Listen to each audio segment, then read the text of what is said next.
Okay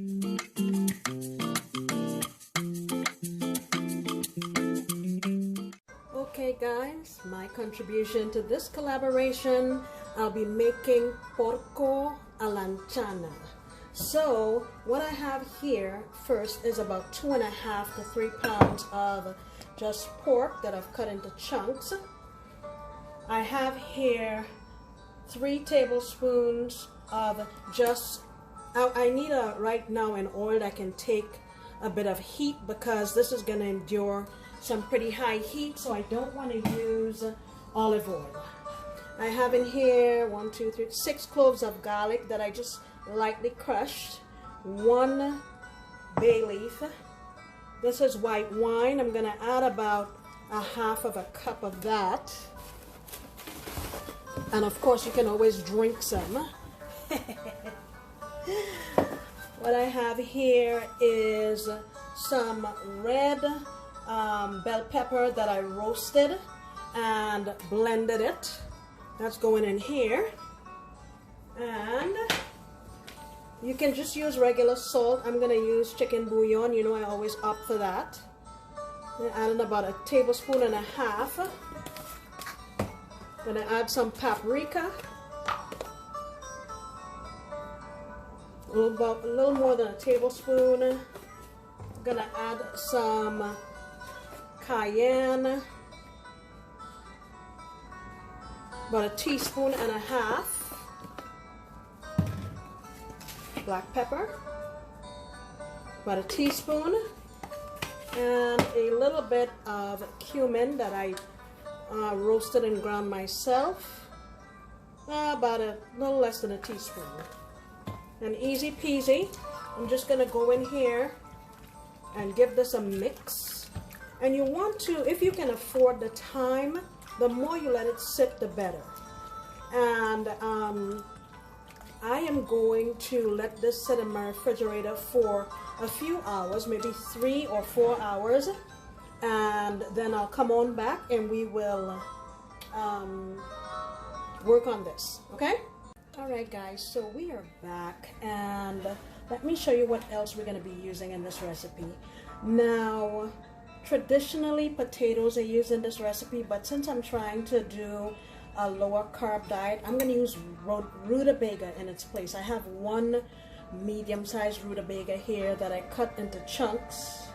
If you're not doing low carb, by all means use potatoes. Russet's a good choice. Yukon Gold is another good choice. So usually these are deep fried, but you know, my friend that I've been using a lot in the kitchen, my air fryer. I'm going to get these in the air fryer, get some oil on them, rub it around, and cook it until they're brown, and I can pierce it with no resistance. Alright, so I'll get the oil on there. What I have here is a small red onion that I've cut into little dice, 1 bay leaf, and this is about 1/4 of a red bell pepper. We're going to use that in the cooking process. Now, in addition to pork that we have sitting back here, again, I am deviating from the traditional recipe. These are supposed to be clams, but I went to 3 different stores and nobody had it. They said they were having trouble. So I'm going with mussels. Again, I say this is not traditional, but I don't see any reason why this will not work. So I got them. This is about 1 pound. I washed them a few times to make sure there was no sand, and any beard that I see, I took it off. Now, when you're dealing with mussels, you want to make sure that they're shut. If they're not shut, tap them to see if they'll close themselves. If they're alive, they'll close up. If they're not, you need to throw them away. So we're going to use this. Now I'll get my rutabaga done in here, and I'm also going to do my pork in the air fryer. This is also usually fried, but I'm going to try to use my air fryer, and once I get these done, I'll come back and show you what it looks like.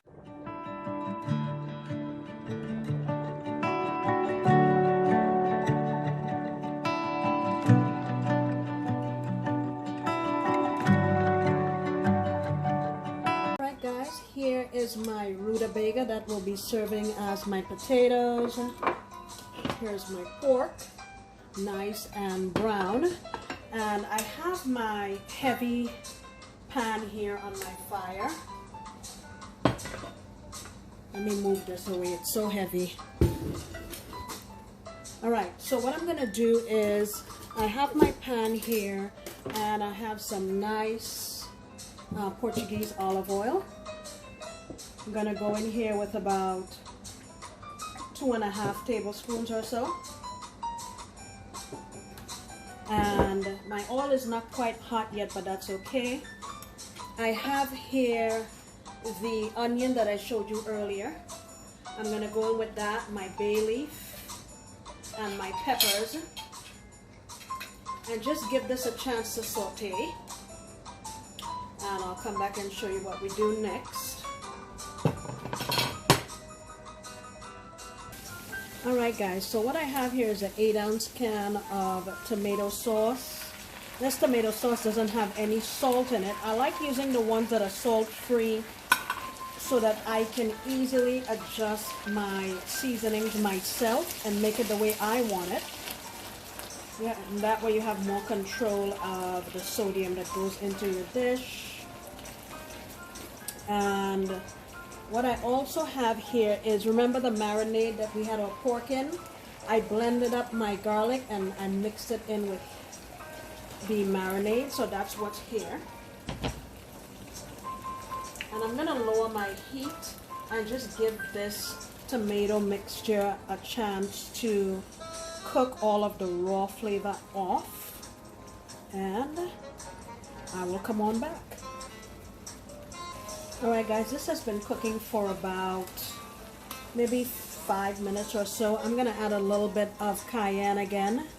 You can skip this, that's about a teaspoon. If you don't want it too hot, skip it.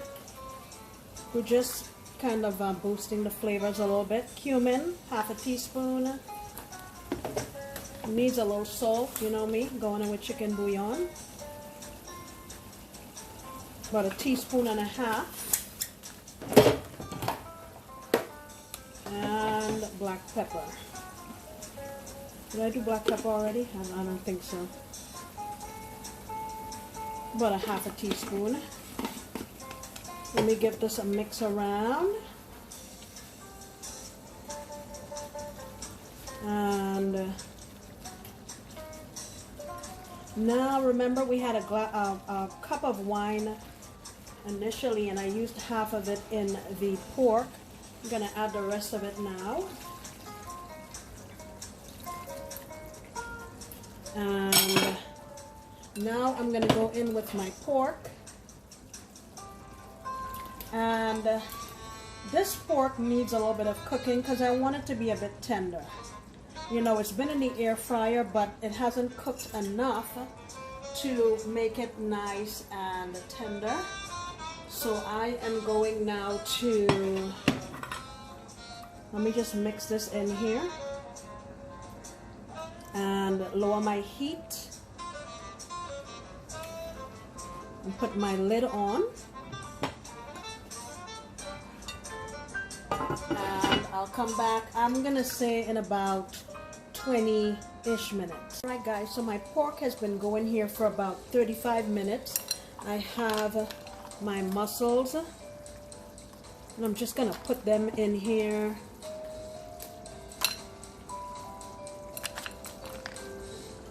And I'm also gonna put in my faux potatoes. And once I get all of them in here, I'm just gonna lid this up and let it go for another 5 minutes or so, and then we'll be done. This has been going here for about 2 minutes, guys, and I just have some chopped cilantro that I'm adding in here. And we're going to lid that up and give it a couple more minutes.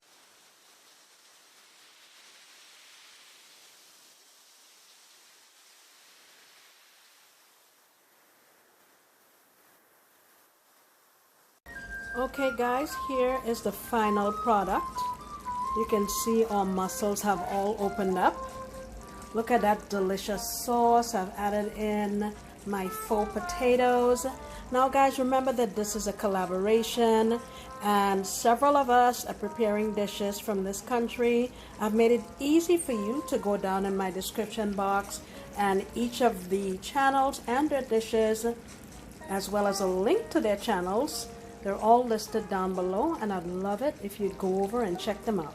Thank you so much for joining us on this trip to Portugal, and we will see you next time when I make another delicious recipe. Bye.